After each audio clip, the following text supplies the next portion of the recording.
দেশ সাম্প্রতিকে স্বাগত জানাচ্ছি আমি ফখরুল ইসলাম। পথ হারানো রাজনীতি, এই শিরোনাম আমরা আজকে কথা বলবো। স্টুডিওতে তিনজন অতিথি আছেন।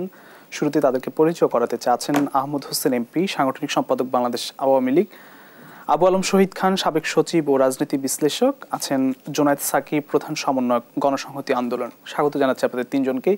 আমরা একটু জোনায়েদ সাকি আপনার কাছে শুরুতে আসতে চাই। দীর্ঘ 7 মাস পর খালেদা জিয়ার মুক্তির দাবিতে বিএনপি রাজধানীতে সমাবেশ করলো। আওয়ামী লীগের নেতারা প্রায়শই বলেন যে খালেদা জিয়ার অসুস্থতা নিয়ে রাজনীতি করে বিএনপি। আপনিও রাজনীতি করেন, অসুস্থতা নিয়ে রাজনীতি কতটা হচ্ছে, কারা করছে বলে আপনার কাছে মনে হয়, একটু উত্তর জানতে চাই। ধন্যবাদ আপনাকে। আমি আমার সহালোচক সহ যারা দেখছেন সবাইকে সালাম এবং শুভেচ্ছা জানাচ্ছি। দেখুন, আমি তো গণসংহতি আন্দোলন করি, গণতন্ত্র মঞ্চের পক্ষ থেকে। আমরা একজন রাজনীতিবিদ হিসেবে আপনার কাছে প্রশ্ন। প্রথমত, বেগম খালেদা জিয়া অসুস্থ এবং এই অসুস্থতার জায়গা থেকে তার নাগরিক হিসেবে এবং তার তো যে পরিচয়গুলো আছে, উনি একজন মুক্তিযোদ্ধার স্ত্রী, উনি সাবেক প্রধানমন্ত্রী, উনি একজন বয়োজ্যেষ্ঠ নাগরিক, বিএনপির চেয়ারপারসন, সব মিলিয়ে এটা আমি মনে করি যে কোনো নাগরিকের মানবাধিকারের অংশ। যখন তিনি অসুস্থ হন, তিনি যদি বন্দিও থাকেন, তার সুস্থতার জন্য যেখানে যাওয়া দরকার সেটার অধিকার তার আছে। সেটার ব্যবস্থা করে দেওয়া হচ্ছে রাষ্ট্রের দায়িত্ব, সরকারের দায়িত্ব। বেগম খালেদা জিয়ার বিরুদ্ধে যে মামলা দেওয়া হয়েছে সেগুলো নিয়ে বিএনপির দিক থেকে তো পরিষ্কার করে বলা হয়েছে যে এটা রাজনৈতিক হয়রানির জায়গা থেকে করা হয়েছে। এবং আমরা যদি বাস্তবতা দেখি, মানুষের পারসেপশনেও সেই জায়গাটার যথেষ্ট ভিত্তি আছে। কেননা এই মামলাগুলো 2007-08 সালের সেই সময়কার যে সরকার, সেই সরকারের আমলে হয়েছে। এবং একই সময়ে বর্তমান আওয়ামী লীগের যিনি সভানেত্রী এবং দেশে এখন প্রধানমন্ত্রীর দায়িত্বে আছেন, তার বিরুদ্ধে অনেকগুলো মামলা হয়েছিল। কিন্তু আমাদের দেশে যা ঘটে, আইন তার নিজস্ব গতিতে চলে, কিন্তু তার কথাটার আগে দুটো অক্ষর বাদ পড়ে গেছে। আইন ক্ষমতার নিজস্ব গতিতে চলে। ফলে আমরা যখন দেখি যে ক্ষমতায় থাকলে তাদের জন্য এক ধরনের আইনের অবস্থা হয়, মামলাগুলো কোয়াশমেন্ট হয়েছে, মামলা থেকে অব্যাহতি পেয়েছেন বর্তমান প্রধানমন্ত্রী শেখ হাসিনা। বেগম খালেদা জিয়ার বিরুদ্ধে মামলা চলছে, তিনি শাস্তি পাচ্ছেন। ফলে দুটোর যে রাজনৈতিক দিক, এটা খুব স্পষ্ট হয়ে ওঠে এবং মানুষের পারসেপশনেও সে কারণে এটাই কাজ করে যে এটা রাজনৈতিক হয়রানিমূলক দিক। কিন্তু আমি যদি কথার কথা অর্থে ধরেও নেই যে এটা একটা উনি আদালত কর্তৃক দণ্ডিত হয়েছেন, সেখানে তার জামিন পাওয়ার অধিকার আছে। এবং সরকারের যে নির্বাহী ক্ষমতা বলে এখন উনি কারাগার থেকে বাসায় আছেন, যদিও এই বাড়িতেও তিনি এক ধরনের শৃঙ্খলিত অবস্থার মধ্যেই আছেন। হাসপাতালে যেতে পারেন, বাড়িতে থাকতে পারেন। এইটুকু যে অধিকার মানে সরকার বলছে আমরা দিয়েছি, মানে তাদের এটা নাকি তাদের মানবিক বিবেচনার জায়গা। কিন্তু তারা এই মানবিক বিবেচনার বিষয়গুলো কতটা করেছেন সেটা আরেকটা বিচার্য বিষয়। আমি যেটা মনে করি যে আমরা যখন তাকে দেখতে গিয়েছিলাম, আমি বিশেষভাবে প্রথমবার ডক্টর জাফরুল্লাহ চৌধুরীর সাথে গিয়েছিলাম এবং ডক্টর জাফরুল্লাহ চৌধুরী একজন খুবই বিশিষ্ট সার্জন এবং তিনি তার সমস্যাটাকে খুব দ্রুতই বুঝলেন এবং তিনি এটা নিশ্চিত করলেন, আমি যেহেতু তার উপর ভরসা করি, যে তার যে চিকিৎসাটা দরকার, লিভার ট্রান্সপ্লান্টেশন সহ বিভিন্ন বিষয়ে, সেটা বাংলাদেশে নেই এবং এটা কয়েক বছর আগের ঘটনা। এবং তখনই যদি আসলে আমরা দাবি তুলে বলেছিলাম যে তার বিদেশে যেহেতু এই চিকিৎসা আছে, কাজেই তার বিদেশে যে সেটা সরকার সেভাবে ব্যবস্থা করে দেবে, তাহলে দণ্ডিত বিষয়, অর্থাৎ উনি জামিন পাবেন কি পাবেন না সেটা রাজনীতির বিষয় হতে পারে, সেটা নিয়ে রাজনৈতিক বাদানুবাদও চলতে পারে। কিন্তু একজন মানুষ অসুস্থ হলে তার চিকিৎসা পাওয়াটা রাজনীতির বাইরের প্রশ্ন এবং এটা ব্যক্তির এবং নাগরিকের মানবাধিকারের প্রশ্ন। এবং সেই জায়গা থেকে আমরা বলেছি যে বাংলাদেশের রাজনীতিতে যে ধরনের একটা প্রতিহিংসামূলক অবস্থা বিরাজমান, সেইটাকে আরো বাড়িয়ে তোলার কাজটা হবে যদি তাকে এখানে আসলে বিদেশে চিকিৎসা পাওয়ার অধিকার থেকে বঞ্চিত করা হয়। আমরা পরিষ্কার করে মনে করি যে তার বিদেশে চিকিৎসা পাওয়ার অধিকার আছে এবং সেটা ব্যবস্থা করে দেওয়া সরকারের দায়িত্ব, 1 নম্বর। 2 নম্বর হচ্ছে তিনি এমনকি জামিনে মুক্ত হওয়ার অধিকার রাখেন এবং বাকিটা আদালতে। মানে তার অসুস্থতা নিয়ে কি বিএনপি রাজনীতি করছে, যেটা আওয়ামী লীগ কয়েক বছর ধরে অনেক নেতারাই বলেন, সেটি আপনি মনে করেন কিনা? এটা একেবারেই একটা সরকারের দিক থেকে প্রোপাগান্ডার ব্যাপার। কারণ অসুস্থতা নিয়ে রাজনীতি করার বিষয়, তো এটা তাদের একটা রাজনৈতিক বক্তব্য আমি মনে করি। কিন্তু তিনি যে অসুস্থ এবং তার চিকিৎসকরা যে বারবার বলছেন যে এইখানে যা অ্যাভেলেবল চিকিৎসা আছে সেটা তারা দিচ্ছেন, কিন্তু এর চাইতে বাড়তি যে চিকিৎসাটা ওনার দরকার সেটা বাংলাদেশে নেই। এমনকি বিদেশের ডাক্তার আসলেও কিন্তু বাংলাদেশে বাকি যে সাপোর্ট, মানে কেবল ডাক্তারিতে একমাত্র বিষয় না, এটা তো আদার ইকুইপমেন্ট সাপোর্ট লাগে, নানা ধরনের চিকিৎসা সরঞ্জামাদির ব্যাপার আছে। ওই লিভার ট্রান্সপ্লান্টেশনের যে প্রয়োজনীয় যে একটা সেট আপ দরকার সেটা আছে কিনা। ফলে এই সমস্ত বিষয়গুলোতে ডাক্তাররা যে বক্তব্য দিচ্ছেন তার উপর ভিত্তি করে আমাদেরকে বলতে হবে যে তার চিকিৎসা বিদেশে এবং সেটা না দেওয়া হলে এটার দায় কিন্তু সরকারের দিকে যাবে। জি, এই কথা বিএনপিও বলেছে আজকে। আমি একটু আহমদ হোসেন এমপি আপনার কাছে একটু আসতে চাই যে খালেদার অসুস্থতা নিয়ে রাজনীতি হচ্ছে, আপনি কি তা মনে করেন কিনা? আওয়ামী লীগ অনেক নেতাই তা কয়েক বছর ধরে বলছেন, এবং নাকি অসুস্থতা নিয়ে মানে রাজনীতি অসুস্থতা কেন্দ্রিক হয়ে পড়ছে, কি বলবেন? না, আপনাকে ধন্যবাদ। বিএনপি চেয়ারপারসন সাবেক প্রধানমন্ত্রী বেগম খালেদা জিয়া অসুস্থ, কারারুদ্ধ। এটা তো তিনি কারারুদ্ধ হয়েছেন বিকজ অফ করাপশন। এটা কোর্টের বিচারিক প্রক্রিয়ায় তিনি দোষী সাব্যস্ত হয়েছেন। এটা দায়িত্ব গভর্নমেন্ট নেবে না। আর বিচার বিভাগের রায়কে মেনে নিয়ে তিনি কারাগারে গিয়েছেন। প্রশাসনিক দায় ক্ষমতা বলি প্রধানমন্ত্রী, বঙ্গবন্ধু কন্যা শেখ হাসিনা তাকে মানবিক দৃষ্টিকোণ থেকে তাকে বাড়িতে রেখেছেন। এই যে মানবিকতাটা, এটা কিন্তু বিশাল ব্যাপার।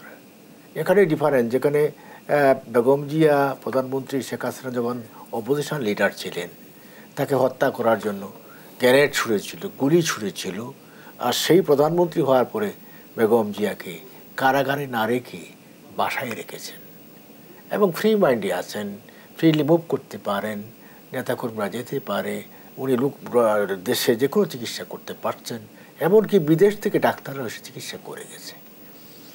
এখন এই যে একটা প্রোগ্রাম কোড না দিলেই চলে না, এটা মুখ দেখানো রাজনীতি আর কি। না হলে তো কর্মীরা বলবে আপনারা কী করলেন, বেগম জিয়ার জন্য কিছুই করতে পারলেন না আপনারা। এই মিটিং করে মিছিল করে এটা কি মুক্তির পাওয়ার বিষয়? এটা তো আইনি প্রক্রিয়া আছে। আমরাও তো বলেছিলাম, আমাদের পক্ষ থেকে আইন মন্ত্রীপদে বলেছিলেন যে হ্যাঁ, উনি যদি মহামান্য রাষ্ট্রপতির কাছে মার্সি পিটিশন দেন তাহলে এটা দেখা যাওয়াতে পারে। তা আপনার জায়গায় আপনি স্ট্যান্ড নিয়ে বসে থাকবেন যে মরে গেলাম তো মার্সি পিটিশন দিব না, তো সরকার কেন আপনার আইন লঙ্ঘন করতে যাবে? এটা রিয়েল কথা। আর আপনি পৃথিবীতে কি এরকম ঘটনা নেই? এই তো আপনার পাশের দেশ দেখেন, দিল্লির মুখ্যমন্ত্রী কদিন আগে কারাগারে ছিল, ইলেকশন সব বেইল হলো, আবার কারাগারে চলে গেছে। আপনার লালু প্রসাদ, উনি তো কারাগারেই ছিলেন, এখন বেরিয়ে আসছেন। তামিলনাড়ুর মুখ্যমন্ত্রী ছিল যিনি মা বলে সম্বোধিত হতেন, উনি তো কারাগারেই মারা গেছেন। এমনকি সাউথ আফ্রিকার পার্ক সাবেক প্রেসিডেন্ট, উনি কিন্তু কারাগারেই আছেন বিকজ অফ করাপশন। কাজেই এইগুলো দিয়ে রাজনীতিতে না ঠিক হবে না।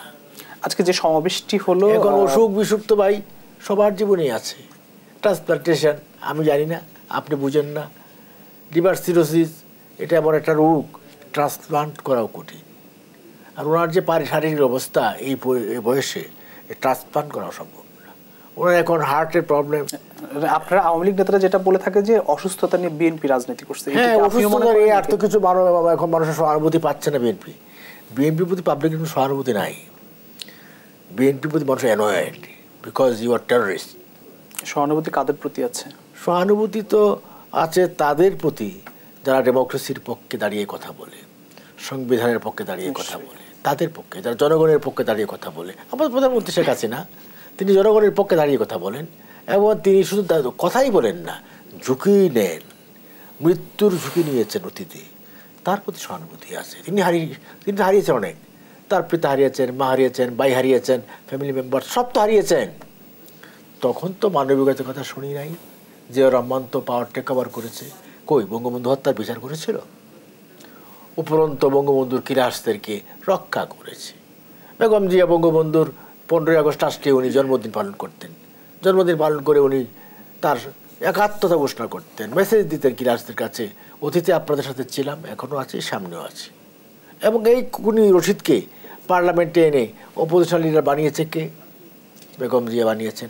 এই সমস্ত ঘটনাপ্রবাহ রাজনীতিতে পলিটিক্সটাকে আপনার প্রাচীর যে গড়ে তুলেছে 15ই আগস্ট আর 21শে আগস্ট, এই প্রাচীর থেকে বেরিয়ে আসা কঠিন। একটি ছোট্ট করে যদি একটু উত্তর দেন যে রাজনীতি এখন পাল্টাপাল্টি বক্তব্যের মধ্যে সীমাবদ্ধ বা পাল্টাপাল্টি সমাবেশের মধ্যে সীমাবদ্ধ? রাজনীতি মানে কি? রাজনীতি তো হলো পক্ষ প্রতিপক্ষ থাকবেই, এখানে পাল্টাপাল্টি তো হবেই। পাল্টাপাল্টি বক্তব্যের মধ্য দিয়ে আপনার জনমত তৈরি করে যে দেখলাম আপনার দেশের স্বার্থ নিয়ে, জাতীয় স্বার্থ নিয়ে কি দলগুলো ঐক্যবদ্ধ হতে পারে?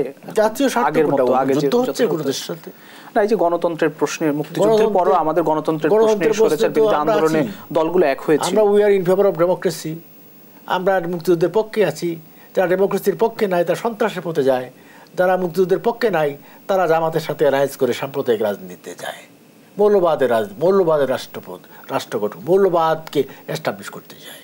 সুতরাং সেখানে একটু প্রবলেম তো নাই। এখন কি ট্রাম্প আর আপনার আমেরিকার যে প্রেসিডেন্ট জো বাইডেন, তারা কিন্তু বিতর্ক করেছে, তার দেখলাম যে তারা বিতর্ক শেষে করমর্দনও করে নাই। আর তারা কিন্তু আমাদের শিক্ষা দেয় ডেমোক্রেসি, মানে এই যে কাটছি সৌজন্যতা, এটা কিন্তু করে নাই। দুজন দুদিকে বেরিয়ে গেছে, করমর্দনও করে নাই, এমন ফাইট হয়েছে। তাহলে কি বলবেন সেখানে ডেমোক্রেসি নাই? এই যে আপনার কংগ্রেস এখন অপোজিশনে গিয়েছে, আপনার এখন বিজেপি আবার ক্ষমতায় এসেছে, নরেন্দ্র মোদী প্রাইম মিনিস্টার, সেখানে কি টু শব্দটি হয়েছে ইলেকশনের পরে বলেছে নির্বাচন নিরপেক্ষ হয়নি? কি সহনশীল পরিস্থিতি কি আছে এখন? এটা কি ভারতের ডেমোক্রেসি একদিনে গড়ে উঠেছে? একদিনে গড়ে ওঠে নাই। এটা প্রক্রিয়াগত ব্যাপার, দীর্ঘদিনের প্রক্রিয়ার মতো দিয়ে। যেমন আপনার কংগ্রেসের নেতৃত্বে অ্যালায়েন্সের এমপিরা শপথ নেওয়ার পরে বলেছে, এই পার্লামেন্টের সামনে দাঁড়িয়ে বলেছে যে আমরা দেশের গণতন্ত্র সংবিধানকে আপহোল্ড করব, সংবিধান রক্ষা করব। আর আমার দেশের অপোজিশন, রাস্তারই অপোজিশন বিএনপি বলে সংবিধান ভাঙতে হবে, সংবিধান ক্রাশ করতে হবে, ডেমোক্রেসি ক্রাশ করতে হবে, এট এনি কস্ট শেখ হাসিনাকে উৎখাত করতে হবে। This is not a voice of democracy, this is a voice of violence. জি, ধন্যবাদ। আমি আসবো আপনার কাছে আবারও। আমি একটু যেতে চাই জনাব আবু আলম শহীদ খান আপনার কাছে। আমাদের দেশের যে এখন রাজনীতি, সেটি কি পাল্টাপাল্টি বক্তব্য সীমাবদ্ধ এমনটা মনে করেন কিনা, নাকি গঠনমূলক রাজনীতি দেখেন, দেশের স্বার্থ নিয়ে দলগুলো দেশের জাতীয় স্বার্থ নিয়ে একমত হতে পারেন, বা নাকি শুধু বিরোধিতার স্বার্থে বিরোধিতার স্বার্থে রাজনীতি করা? এই না, এখন তো না, অনেক দিন ধরেই তো মুখোমুখি পরস্পর বিরোধী রাজনীতি, দুটা ক্যাম্পে বিভক্ত বাংলাদেশের মানুষ এবং বাংলাদেশের রাজনীতি মূলত দুটো ক্যাম্পে বিভক্ত, আওয়ামী লীগ এবং অল এগেনস্ট আওয়ামী লীগ একটা ক্যাম্প। তো এখানে আপনি বিভিন্ন বিষয় নিয়েই তাদের মধ্যে মতবিরোধ আছে, মতবিরোধ থাকাই স্বাভাবিক, কারণ যেহেতু দু ধরনের রাজনীতি করবেন এবং তাদের রাজনৈতিক বক্তব্য, আদর্শ এগুলো ভিন্ন হতেই পারে। ইভেন ডেমোক্রেটিক কান্ট্রিতে দুইটা তিনটা দল যে থাকে, মূল যে দুইটা দল থাকে, তাদের ফরেন পলিসি একরকম হয়, অর্থনৈতিক পলিসি একরকম হয়, তারপরও কিছু কিছু ক্ষেত্রে তাদের মধ্যে যে বিভাজন থাকে, সেই বিভাজনের ভিত্তিতে মানুষ সিদ্ধান্ত নেয়। জাতীয় স্বার্থগত এখন জাতির স্বার্থ, এইটা ইম্পর্টেন্ট কোশ্চেন। জাতির স্বার্থটা কি? এই বাঙালি জাতির স্বার্থ আমরা দেখছি কিনা? মানে আমরা তো এখন প্রায় 54 বছর অতিক্রম করছি, যে বাঙালি জাতির যে স্বার্থ, তো আমরা তাহলে ফিরে যেতে হবে আমাদের কনস্টিটিউশনে, যে আমরা একটা সংবিধান পেয়েছিলাম, একটা মুক্তিযুদ্ধ করেছিলাম, মহান মুক্তিযুদ্ধ 1971 সালে। তা আমরা তো মুক্তিযুদ্ধের সূচনার হলেই তো গণতন্ত্র পেলাম না বলে। যদি 70 সালের কথা আপনি চিন্তা করেন, যদি তখন পাঞ্জাবিরা বা পশ্চিম পাকিস্তানিরা বা পাক হানাদার বাহিনীর লোকেরা যারা এটা করেছে, এই খারাপ কাজগুলো করেছে, হত্যাযজ্ঞ চালিয়েছে, তারা যদি জনরায় মেনে নিত, তাহলে তো কোনো সমস্যা হতো না। এখন কেউ তো আমি জানি না, বাট তখন সঙ্গে সঙ্গে সেই সমস্যাটা হতো না। তো এই মুক্তিযুদ্ধ হচ্ছে গণতন্ত্রের জন্য, এবং তারপরে আমাদের 4 মূলনীতি ছিল, যেটার এখন কিছু পরিবর্তন করা হয়েছে। বাট মূলনীতি থেকে একেবারে দেশ যে সরে গেছে এরকম না, সরানোর চেষ্টা হয়েছে। আমাদের সংবিধানের উপরে একটা সিল মেরে দেওয়া হয়েছে, আমাদের পার্লামেন্টে যেখানে ওনারা বসেন, স্পিকারের পিছনে একটা সিল মারা হয়েছে। খুবই দুঃখের সাথে বলতে হয়, এখানে ওইটা তো ওই পার্লামেন্টে কোনো কি ধরনের সিল? সিল কি আছে আপনি জানেন, আপনি ছবি দেখবেন, ওখানে একটা ধর্মীয় বাণী উৎকণ্ঠ করা হয়েছে। ওটা পার্লামেন্ট তো ধর্ম প্রতিষ্ঠার জায়গা না, দেশের রাষ্ট্র ধর্ম করা হয়েছে ইসলাম। এটা এগুলো সিলিং আমরা করেছি না, আমাদের এই সংবিধানে এসব ছিল না। এই যে আপনি আমাদের একটা সংবিধান ছিল, সমাজতন্ত্র ছিল, হ্যাঁ এখন আপনি সামাজিক ন্যায় বিচার করছেন, হ্যাঁ সারা পৃথিবী জুড়ে সামাজিক ন্যায় বিচার একটা ইস্যু। আপনি জাতীয় ইস্যুর কথা বলছেন, ওটা একটা জাতীয় ইস্যু হতে পারে যে দেশে এই যে আমরা আলাপ আলোচনা করছি এর মধ্যে সামাজিক ন্যায় বিচার আমরা কতটা প্রতিষ্ঠা করতে পারছি, আমরা দারিদ্র্য বিমোচন কতটা করতে পেরেছি, আমাদের মানুষের ভাগ্যের উন্নতি কতটা হয়েছে, মানুষের এই জিনিসগুলো একটা আলোচনায় আসতে পারে। আপনার অসাম্প্রদায়িক বাংলাদেশ আমরা চাই, ধর্মনিরপেক্ষ না বলে আমরা অসাম্প্রদায়িক বাংলাদেশও যদি বলি, সেই অসাম্প্রদায়িক বাংলাদেশে হিন্দু সম্পত্তি যদি একজন সর্বোচ্চ কর্মকর্তা যার দায়িত্ব হচ্ছে তাদেরকে রক্ষা করা, তিনি যদি জোর করে নিয়ে নেন এবং সেটা যদি একটা জেলায় হয়, যে জেলা থেকে মাননীয় প্রধানমন্ত্রী এসেছেন, আমাদের প্রধানমন্ত্রী যে বক্তব্য দেন অসাম্প্রদায়িক বাংলাদেশের, এগুলো ঘটতে থাকলে এবং মানুষজনের উপরে এই অত্যাচার চললে, এটা হয়েছে ফরিদপুরেও হয়েছে, এই খবর হয়েছে, আপনার জার্নালিস্টরা নিগৃহীত হয়েছে এইসব খবরের কারণে, তারা সেখানে নেই। সো আপনার যে চারটা মূলনীতি, জাতীয়বাদ, গণতন্ত্র, ধর্মনিরপেক্ষতা এবং সামাজিক ন্যায় বিচার, আপনি এগুলো নিয়ে আলোচনা হতে পারে এবং সেখানে গণতন্ত্র তো অবশ্যই একটা এলিমেন্ট। আর গণতন্ত্রে যেটা আমাদের মাননীয় এমপি সাহেব বললেন, গণতন্ত্রে তো আপনার বিরোধী দল থাকতেই হবে, একটা মুদ্রার এপিট ওপিট। গণতন্ত্রে যদি বিরোধী দলের উপস্থিতি না থাকে তাহলে কিন্তু গণতন্ত্র শক্তিশালী হবে না। ভারতের, হ্যাঁ ইয়েস, ভারতে একটা ভালো নির্বাচন হয়েছে, কোনো সন্দেহ নাই, কিন্তু ভারতের গণতন্ত্র শক্তিশালী হয়েছে। নরেন্দ্র মোদী সাহেব যেভাবে চেয়েছিলেন এবং যেভাবে তারা ভাবছিলেন যে 450 আসন তারা জিতবেন এবং নরেন্দ্র মোদীর দলের হাতে পুরো ক্ষমতাটা চলে আসবে, সেটা তো হয়নি। মানে ভারতের জনগণ হয়তো বিরোধী দলকে ক্ষমতায় বসায়নি বা বিরোধী দল সেই রায় পায়নি, কিন্তু যেটুকু পেয়েছে সেটুকে দিয়ে তারা সেখানকার সংবিধান রক্ষা করার জন্য সচেষ্ট থাকবে এবং সংবিধান পরিবর্তন আর মোদী সরকার করতে পারবে না, যেটি ইতিমধ্যে তারা করেছিল এবং আরও করার চেষ্টা করছিল, নাম বদলে দেওয়ার তাদের চেষ্টা ছিল। তো সো ভারতে যেভাবে গণতন্ত্র প্র্যাকটিস করা হয়, ভারতে যেভাবে ইলেকশন হয়, ভারতের প্রশাসন যেভাবে কাজ করে, ভারতের নির্বাচন কমিশন যেভাবে কাজ করে, ভারতের বিচার বিভাগ যেভাবে কাজ করে, এটা বাংলাদেশের সাথে তুলনা করলে আমরা একটু লজ্জা পাওয়ার মতো অবস্থায় আছি এখনো। জি, অসংখ্য ধন্যবাদ। আমাদের বিরতি নিতে হবে প্রিয় দর্শক, দেশ সম্প্রতি নিচ্ছে একটি ছোট্ট বিরতি, ফিরছি একটু পর, সঙ্গে থাকুন।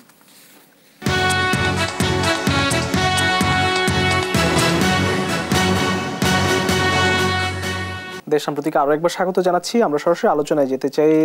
জুনায়েদ স্যার, আপনার কাছে আসতে চাই। আজকে দুই দলেরই কিন্তু আজকে রাজধানীতে সমাবেশ ছিল এবং দুই দলের সমাবেশ ছিল না, সমাবেশ ঘোষণা করেছিল বিএনপি। আওয়ামী লীগ তার পাল্টাপাল্টি একটা সমাবেশ ঘোষণা করেছে। কারণ একটা রাজনৈতিক দল যখন জোর করে ক্ষমতায় থাকে, জনগণের ভোট ছাড়া ক্ষমতায় থাকে, যে ভোটে আসলে 90% বেশি মানুষ ভোট দেয়নি, মানে ফাঁকা মাঠ, বিরান ভূমি, সারা দেশময় আপনারা টেলিভিশনে দেখিয়েছেন, নিজেদের মধ্যে প্রার্থী দিয়ে আমি ডামি করে। তো সেরকম একটি নির্বাচন করে সে অন্য রাষ্ট্রের, যেখানে আওয়ামী লীগ সাধারণ সম্পাদক পরিষ্কার করে বলেছেন ভারত পাশে ছিল বলে এরকম একটি নির্বাচন তারা করতে পেরেছেন এবং তাদেরকে বাংলাদেশের স্বার্থ বিকিয়ে দিয়ে ভারতের চাহিদা পূরণ করার জন্যই তারা কাজ করে, নিজেদের ইস্যুগুলো তুলতেও ভুলে যায়। তো সেই জায়গাটা তো ধরেন এটা একটা বাস্তবতা। এরকম একটি সরকার তো ক্ষমতায় থাকতে হলে সার্বক্ষণিকভাবে ভয় থাকবে, কখন বোধহয় মানে কোন ফুটো দিয়ে কে বেরিয়ে এসে তাদের সমস্ত এই সাজানো বাগান তছনছ করে দেয়। তো সেইটা আসলে আওয়ামী লীগের একটা যে সার্বক্ষণিক ভীতিতে থাকা, তার লক্ষণটা হচ্ছে এইটা। এবং রাজনৈতিক দল হিসেবে রাজনীতিতে আর নাই, এটা হচ্ছে একটা মানে কি বলে যে রাজনীতি দিয়ে মোকাবেলা করার চাইতে পেশি শক্তি দিয়ে মোকাবেলার যে জায়গা, সেটা তারা করেছেন। একদিন আইন শৃঙ্খলা বাহিনী পুরো রাষ্ট্রযন্ত্রকে ব্যবহার করেছেন এবং এটা করতে গিয়ে পুরো রাষ্ট্রটার কি ভয়ঙ্কর পরিণতি নিয়ে এসছেন। লোক জেনারেল আজিজ, বেনজির আহমেদ, মতিউর রহমান কিংবা পুলিশের আরো অন্যান্য কর্মকর্তা কিংবা এই এনবিআর এর আরো অন্যান্য কর্মকর্তা, আপনি যে কোনো রাষ্ট্রের মানে অঙ্গের দিকে তাকান, আজকে সবগুলো জায়গাতে ডিলটা এরকম যে আমাদেরকে বিনা ভোটে ক্ষমতায় রাখো আর তোমরা যা ইচ্ছা তাই করো, হাজার হাজার শত শত কোটি টাকা মানে লুটপাট করো, বিদেশে পাচার করো, দেশে রাখো, তার নিরাপত্তা দেওয়া হবে। এইভাবে ন্যাক্কারজনকভাবে একটা রাষ্ট্রকে কিভাবে ব্যবহার করা হয়েছে এবং রাষ্ট্রের কর্তা ব্যক্তিরা কি ভয়ঙ্করভাবে তার সুবিধা নিয়েছেন, সেই সবই আওয়ামী লীগের সৃষ্টি, এই সরকারের সৃষ্টি। এবং এদের নিয়ে কত গৌরব তারা করেছেন। আজকে তাদেরকে মানে চাপে পড়ে এইটা আমরা দেখছি করছি, কিন্তু বাস্তবতা প্রত্যেকে কিন্তু আবার রক্ষাই করছেন, কারণ তাদের একটা ইনবিল্ট সমস্যা আছে।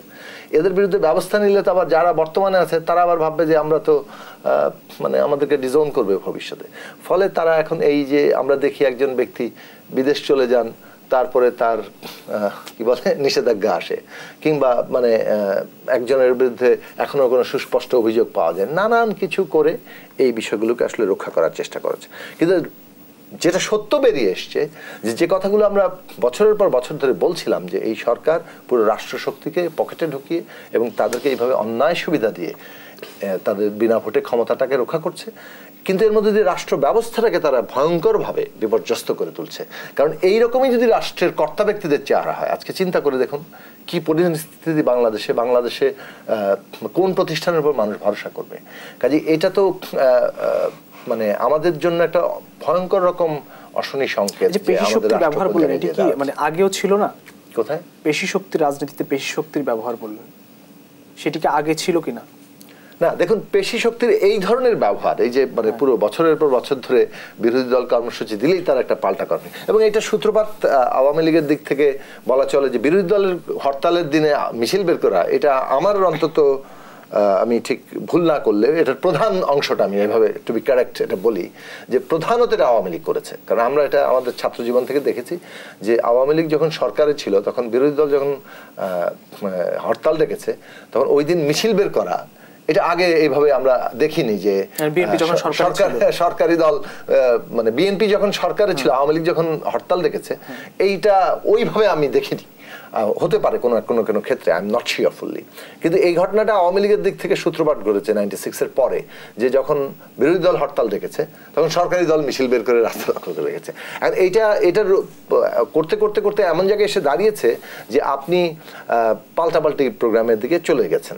এখন পাল্টাপাল্টি প্রোগ্রামটা আওয়ামী লীগের কোনো বাড়তি বিষয় না, কারণ আওয়ামী লীগকে এটা কোনো পলিটিক্যাল গেইন দেয় না। মানুষের কাছে যান, কোনো মানুষ এটাকে সমর্থন করবে না, এমনকি তার নিজের দলের আপনারা যারা বিরোধী দল করেন, বিরোধী দলে আছেন, আপনাদের পক্ষে মানুষ নেই, এই ধরনের কথা বলছেন। দেখুন, আমাদের পক্ষে মানুষ আছে কি নেই সেটা তো ওনারা বলতেই পারেন। তো আমাদের পক্ষে মানুষ যে আছে এটা আসলে ওনারা প্রতি মুহূর্তে প্রমাণ দেন। কিভাবে? যে একটা সুষ্ঠু নির্বাচন, গণতন্ত্রের পক্ষে নেই, একটা সুষ্ঠু নির্বাচন মোকাবেলা করতে পারেন না। ওনাদের পক্ষে এত মানুষ পুরো দেশ উন্নয়নে ভাসিয়ে দিচ্ছেন, তো তাতে ওনাদের অনেক কনফিডেন্ট থাকার কথা না। যে কোনো ইলেকশন, যে কারো অধীনে ওনারা ইলেকশন মোকাবেলা করতে পারার কথা, কারণ ইলেকশন কোনোভাবেই তো মানুষই তো ওনাদেরকে সমর্থন থাকলে নাকি মানুষই ইলেকশন জিতে আসে। ওনারা যে বলেন না যে তলোয়ার নিয়ে কিংবা জেলেনস্কির কায়দায় কেন ইলেকশন করে না, তো ওনারা তো জেলেনস্কির কায়দায়, এমনকি যদি ওনাদের তত্ত্বাবধায়ক সরকার ওনাদের কি বলে প্রতি ওনাদের হস্টাইলও হয়, তাহলে ওনারা তো জেলেনস্কির মতো করে ইলেকশন করার পক্ষপাতী। তো জেলেনস্কির মতো করে আওয়ামী লীগ ইলেকশন করতে পারে, দেখিয়ে দিতে পারে যে জনগণের সমর্থন আমাদের আছে, আছে হিম্মত নাই তো সেটা। তারা জানে আসলে কয়টাতে নেমে আসবে, আসলে ডাবল ডিজিটে যাবে কিনা। জি, জনাব আহমেদ হোসেন, সেই হিম্মত আছে কিনা? রাজনীতিতে পেশি শক্তির ব্যবহারটি শুরুই করেছে আওয়ামী লীগ, এমন অভিযোগ করছেন অনেকগুলো, আপনি নিজেও শুনেছেন, কি বলবেন? না, আল্লাহ আপনাকে মুখ দিয়েছে, এই মুখ দিয়ে আপনি অনেক কথা বলতে পারেন। কি দেশে ডেমোক্রেসি আছে, বাক স্বাধীনতা আছে, পেশি শক্তি আমরাই সূচনা করেছি, তার প্রমাণ 15ই আগস্টে বঙ্গবন্ধুর কিলিং, এটাই কি পেশি শক্তির প্রমাণ বহন করে না? এই রাষ্ট্র দখল করেছে কে? পেশি শক্তি দিয়ে, অস্ত্র দিয়ে কে? প্রথম জিয়াউর রহমান। বিসমিল্লাহির রহমানির রহিম আমি আসলাম, এই ভাষণ দিয়েছে কে? জিয়াউর রহমান। তাদের সহচর হয়ে বা তাদের বন্ধু হয়ে যারা কথা বলছে, তারা নির্বাচনে আসতে সাহস পায় না কেন? এখন প্রশ্ন হচ্ছে যে আমরা কি বিএনপি জামাতের যে ব্যবস্থাপত্র আছে, যে তাদের যে ডাইরেকশন, নির্দেশনা, এই নির্দেশনার মতো কি শেখ হাসিনার গভর্নমেন্ট চলবে? কে না, যারা এই দেশটির রাষ্ট্র ব্যবস্থাটাকে ছিল যুদ্ধ অপরাধীর দখলে, জামাতের মতো মৌলবাদী অপশক্তির ঘাটছড়া বেঁধে বিএনপি এই দেশটাকে মৌলবাদের, উগ্রবাদের দেশে রূপান্তরিত করেছিল। সেই মৌলবাদের, উগ্রবাদের হাত থেকে এই দেশকে যিনি রক্ষা করেছেন তার নাম হচ্ছে বঙ্গবন্ধু কন্যা প্রধানমন্ত্রী শেখ হাসিনা। কে ভালো কাজ করেছে? তিনি ভালো কাজটা করেছেন। এখন তাদের ভাষ্য মতো, তাদের মতো করে আমরা নির্বাচন করি না কেন? তত্ত্বাবধায়ক গভর্নমেন্ট দিতে, তত্ত্বাবধায়ক গভর্নমেন্ট এটা তো মরে গেছে, এটা মারা গেছে, it will never come back. তারাও কিন্তু আপনার নির্বাচনের আগে বহু বড় বড় কথা বলেছে, এই তো মানুষ জেগে গেছে, এই তো শেখ হাসিনা পতন হয়ে যাবে, স্টেপ ডাউন হয়ে যাবে, এই তো শ্রীলঙ্কা হয়ে গেল, এই তো স্যাংশন হয়ে যাচ্ছে, আল্লাহর কি মর্জি, স্যাংশনও নাই, তাদেরও পতন হয়ে গেছে। এখন কি বলবেন আপনার? এখন এবার দেখলাম তারা তো ক্ষমতায় ছিল না। কোথায়? বিএনপির কথা বলছেন? বিএনপি আপনার কংগ্রেসই ক্ষমতায় ছিল, নির্বাচন আসে নাই, নির্বাচনে এসে তারা কি আসন পায় নাই? কি এবার কংগ্রেস তো নিঃসন্দেহে খুব শক্তিশালী বিরোধিত।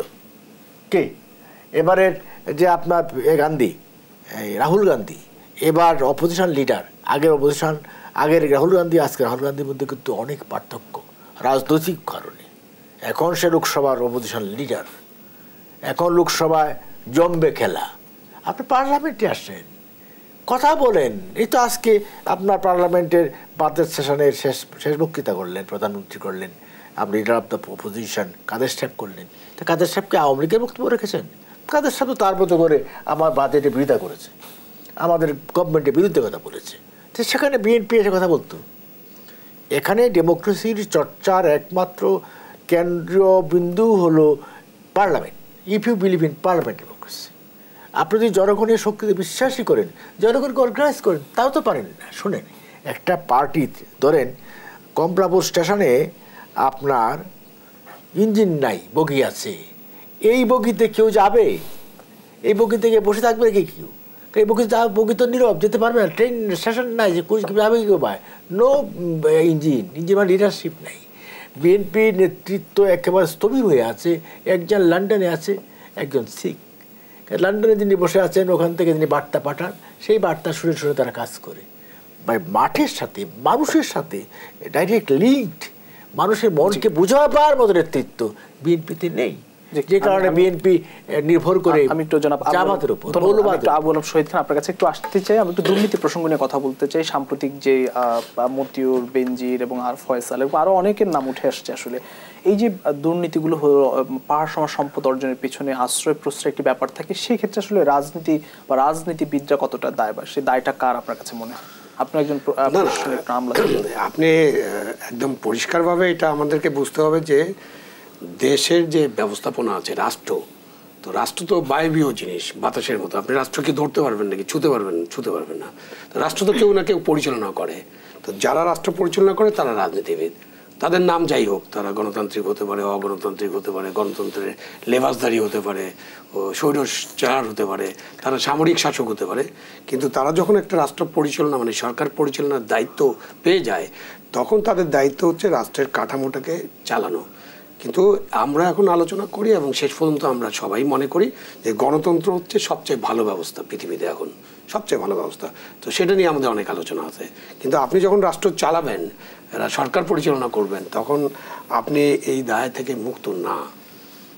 এখন ধরেন একজন খুব শক্তিশালী কর্মকর্তা, শক্তিশালী বাহিনীর নিয়ন্ত্রণ করছে।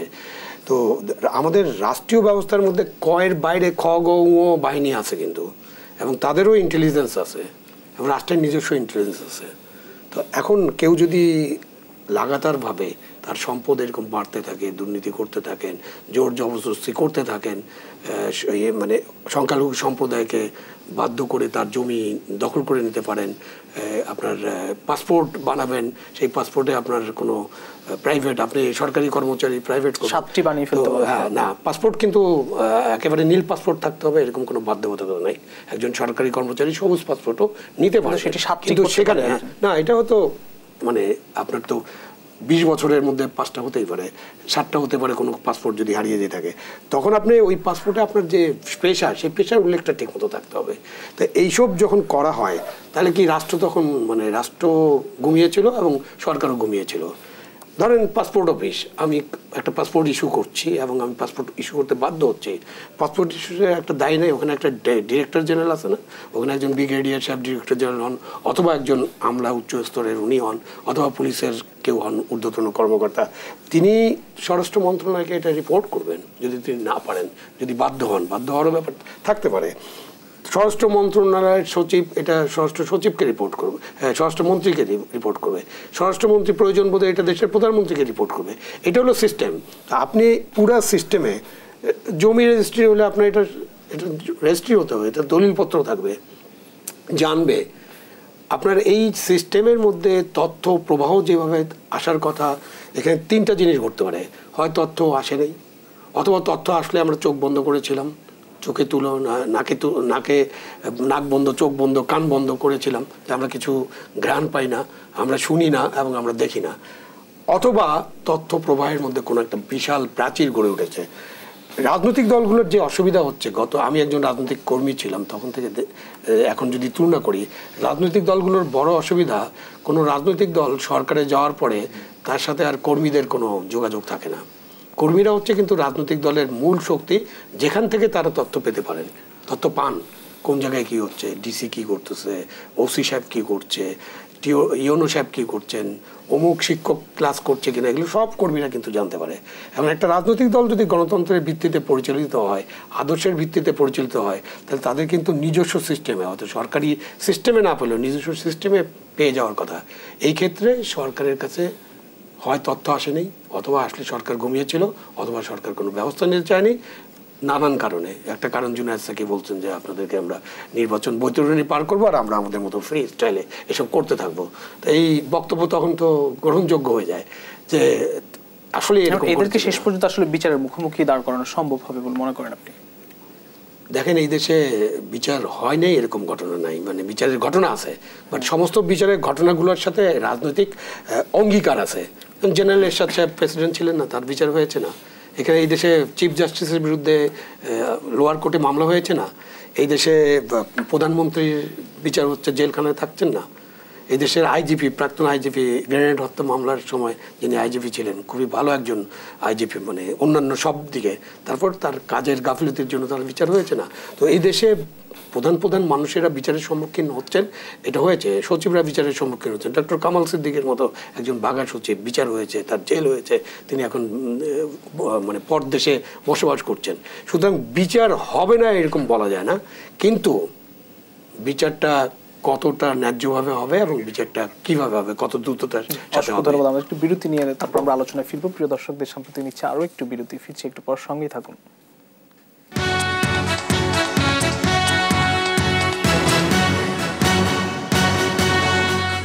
আবারও স্বাগত জানাচ্ছি দেশ সাম্প্রতিকে। আছি ফখরুল ইসলাম এবং আমাদের সঙ্গে তিনজন অতিথি আছেন। আমরা একটু যেতে চাই জনাব জুনায়েদ সাকি আপনার কাছে।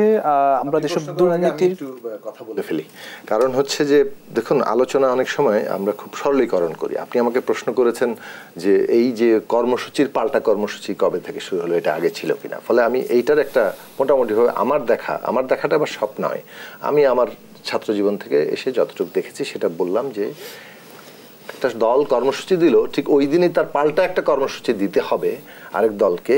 এটা আমাদের ছাত্র জীবন থেকে আমরা অন্তত প্রথম ভাগে দেখিনি। সেই জায়গাটা আমরা বলেছি। এর সাথে 1975 সালের কুদেতা কিংবা 1981 সালের কুদেতা, এগুলোকে, এই যে হত্যাকাণ্ড, বঙ্গবন্ধু পরিবারকে হত্যাকাণ্ড কিংবা প্রেসিডেন্ট জিয়াউর রহমানকে হত্যাকাণ্ড, এগুলো আমি এই আলোচনায় চলে যাওয়াটা, মিলিয়ে ফেলাটা এক হবে না। ওগুলোর নিঃসন্দেহে বাংলাদেশের জন্য অত্যন্ত ভয়ঙ্কর ঘটনা, এবং এই ঘটনাগুলো বাংলাদেশকে পিছিয়েছে, বাংলাদেশের রাজনৈতিক প্রভাবটা মানে যাকে বলে যে একটা গণতান্ত্রিক ধারায় রাখতে দেয়নি। কিন্তু রাজনীতিতে যদি আবারও বলি যে প্রথম যেহেতু ক্ষমতায় এসছে 72-75 সালে বাংলাদেশ প্রতিষ্ঠার পরে আওয়ামী লীগই, রাজনীতিতে বল প্রয়োগ, বিরোধী দলের উপর বল প্রয়োগ, দমন পীড়ন, সেটা তো আওয়ামী লীগের হাতেই শুরু হয়েছে, কারণ আওয়ামী লীগের প্রথম সরকার ছিল, এবং সেটা খুব সাধারণ স্বাভাবিক নয়। সেখানে একটা ব্যাপক ভয়ঙ্কর বিরোধী দলের উপর দমন পীড়ন চলেছে বলেই সেটা অভিযোগ, কেননা সেটা আবার ঠিক তখন বিএনপির জন্ম হয়নি, ওটা বামপন্থী রাজনীতির উপর হয়েছে। তো আমি অন্য জায়গায় ফিরে আসি, যখন বল প্রয়োগের এই জায়গাটা ঘটে তখনই যখন আপনি আসলে রাজনৈতিকভাবে মোকাবেলা করতে পারছেন না। রাজনীতিতে যদি নির্বাচন থাকে তাহলে একটা বিরোধী দল যতই তোলপাড় করুক, সে তো শেষ পর্যন্ত গিয়ে ওটাকে নির্বাচনে নিতে চাইবে। আপনি যত বড় সমাবেশই করেন, আপনি ইলেকশনের সমাধান করতে হবে, তাই না? একটা ইলেকট্রাল প্রসেস যদি কাজ করে, উনি বারবার ভারতের উদাহরণ টেনে আসছেন, ভারতে তো একটা ইলেকশন হয়, এমনকি পাকিস্তানেও তো মানুষ এটা বলে না যে আমরা ভোট দিতে পারি নাই, আর আপনি তো সবার ভোট দিয়ে দিবেন। আওয়ামী লীগ তো ডিসাইড করছে যে আওয়ামী লীগের সমর্থকদের ভোটও তারা দিতে দিবে না, তার কেডার বাহিনী প্রশাসন মিলে তারা ভোট মেরে দিবে। এটা সবার ভোট দিয়ে দিবে তারা। আপনারা ভোট দিতে শেখেন নাই, কারণ আওয়ামী লীগ ক্ষমতা থাকবে, এটাই তো হওয়ার কথা ছিল। আওয়ামী লীগ আবার ক্ষমতা থেকে চলে যায় কিভাবে? তার মানে আপনি ভোট দিতে শেখেন নাই।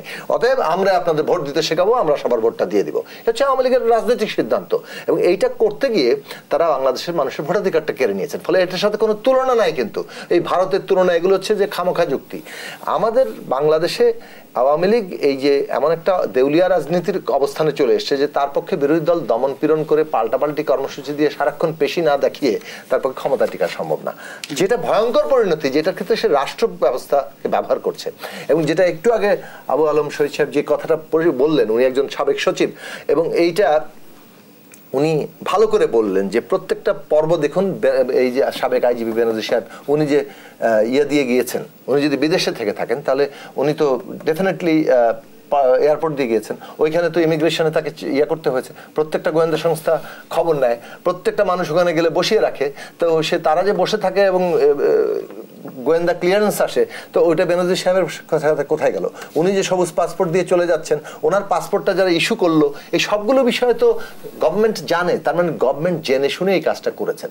এবং গভর্নমেন্ট যদি না জানে তাহলে এই প্রশাসন কিভাবে চলছে, কারা চালাচ্ছে, সেটা তো আজকে প্রশ্নটা উঠবে। এই প্রশ্নের জায়গাটা থেকে রাষ্ট্র ব্যবস্থা যে আসলে সম্পূর্ণ অকার্যকর করে এটাকে কেবলমাত্র একটা বিরোধী দল দমনের হাতিয়ার করা হয়েছে। এটা এই সমস্ত ঘটনা আমাদের কাছে এত নগ্নভাবে প্রকাশিত করে দিচ্ছে যে এটা নাগরিক হিসেবে আমি যখন ভাবি, তখন আমি ভাবি যে আমি কতটা অনিরাপদ জায়গার মধ্যে আসছি। এই রাষ্ট্রকে আসলে আপনারা যারা বিরোধী দলে আছেন সেই ক্ষেত্রে আসলে ভারত বিরোধিতার কথা বলেন বা অনেক কথাই বলেন, কিন্তু এই যে দেশের দ্রব্যমূল্য ঊর্ধ্বগতি অনেক ইস্যু রয়েছে, এসব ক্ষেত্রে আসলে সুস্পষ্ট তথ্য প্রমাণ সহকারে গঠনমূলক রাজনীতি কি করছে? যতটুকু তথ্য বাংলাদেশের সংবাদ মাধ্যমে বেরোচ্ছে, যতটুকু তথ্য এখানে গবেষকরা বের করছেন, আমরা তার উপর দাঁড়িয়ে এই যে বাংলাদেশ ব্যাংকের সামনে বিক্ষোভ করেছি, মানে আমরা তালিকা প্রকাশ করার দাবি জানিয়েছি, তারা করে নেই। আমরা এই মাসে আবারও আমরা বাংলাদেশ ব্যাংকের সামনে কর্মসূচিতে যাব।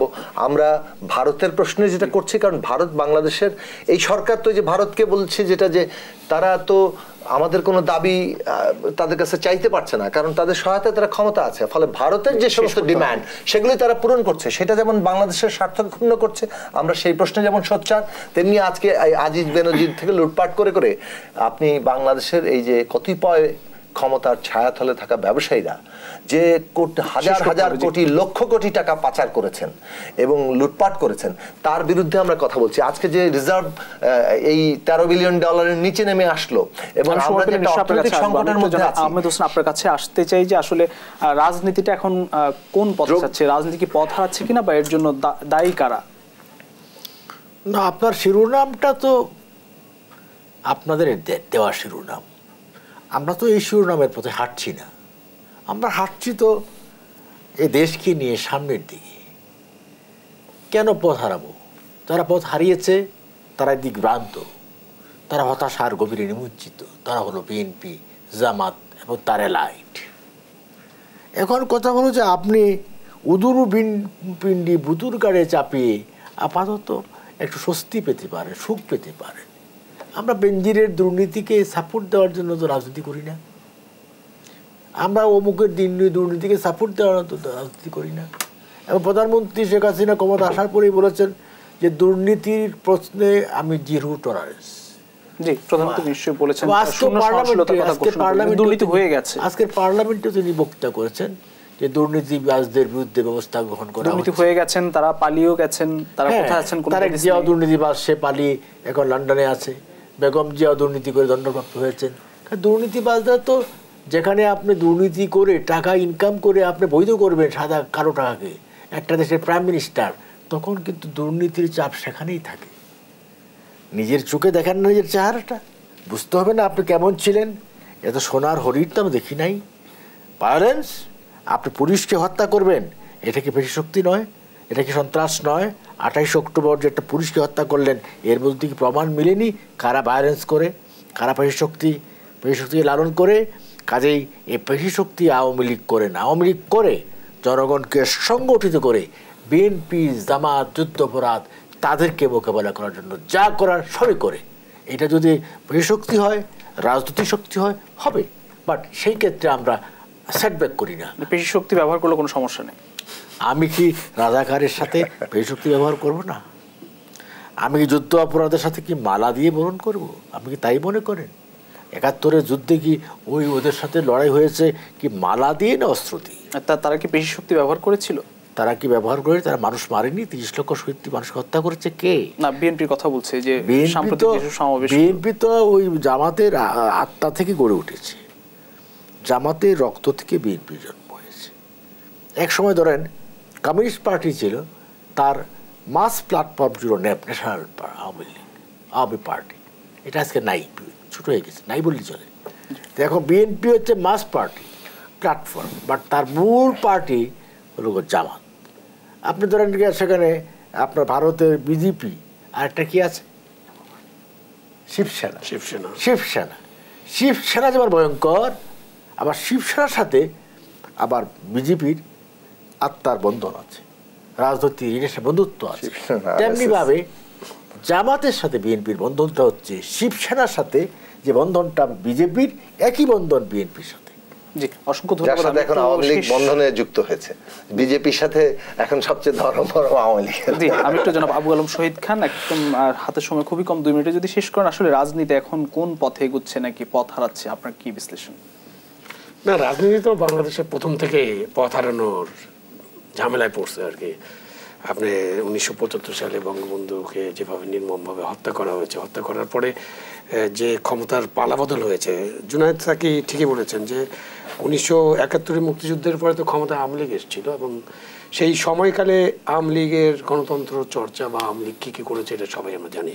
তো ধরেন একটা উদাহরণ যদি নিয়ে আমরা আলোচনা, ছোট্ট উদাহরণ, আওয়ামী লীগের 101টা অভিযোগ ছিল আমাদের বিরোধী দলের, আওয়ামী লীগ এই করছে, এই নির্যাতন করছে।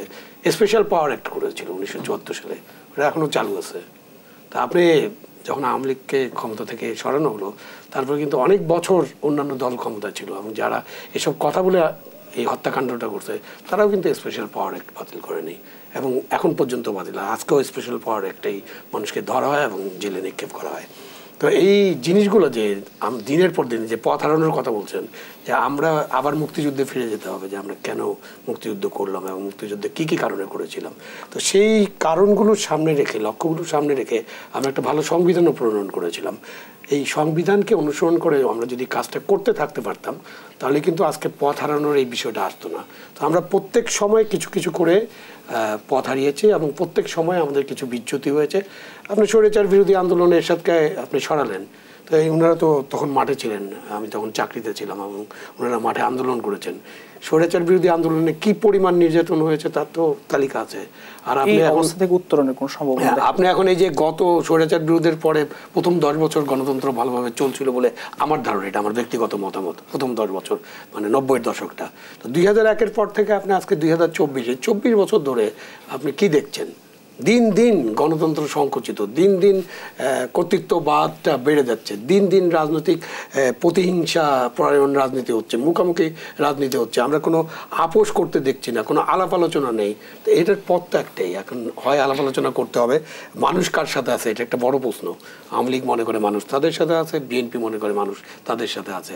এমনি যদি আমরা 2008-এর ভোটের কথা চিন্তা করি, তাহলে তো মানুষের বেশিরভাগ মানুষ তখন আওয়ামী লীগের পক্ষে ছিল, সেটা পার্সেন্টেজ কিন্তু জাস্ট 46-45%, এবং তাদের সাথের দলগুলো মিলে এটা 51%। তারপরেও কিন্তু 49% আওয়ামী লীগের বিরুদ্ধে ছিল। তো ওই জিনিসগুলো চিন্তা করতে হবে। বিএনপির কাছে 35-40% মানুষের সমর্থন আছে, এবং এই মানুষগুলো কিন্তু আপনি মূল স্ট্রিমে রাখতে হবে, রাজনীতি রাখতে হবে। শুধু জামাত বলে ভূত দেখছি বললে হবে না। এটা ওই কমিউনিস্ট ম্যানিফেস্টোর মতো, ইউরোপ ভূত দেখেছে, কমিউনিজমের ভূত, এখন ওনারা খালি জামাতের ভূত দেখে। জামাত কিছু নাই দেশে। আসলে আমরা যদি গণতন্ত্র ঠিক মতো চর্চা করি, আমরা দেশকে এগিয়ে নিতে পারবো। অসংখ্য ধন্যবাদ জনাব আবু আলম শহীদ খান, আহমদ হোসেন এবং জুনায়েদ সাকি, তিনজনকে আবার ধন্যবাদ জানাচ্ছি। প্রিয় দর্শক, দেশ সাম্প্রতিক কাজ এখানে শেষ করতে হবে। আবার দেখা হবে আগামীকাল একই সময় অন্য কোনো অতিথিদের নিয়ে। সে পর্যন্ত সবাই ভালো থাকবেন, সুস্থ থাকবেন। শুভরাত্রি।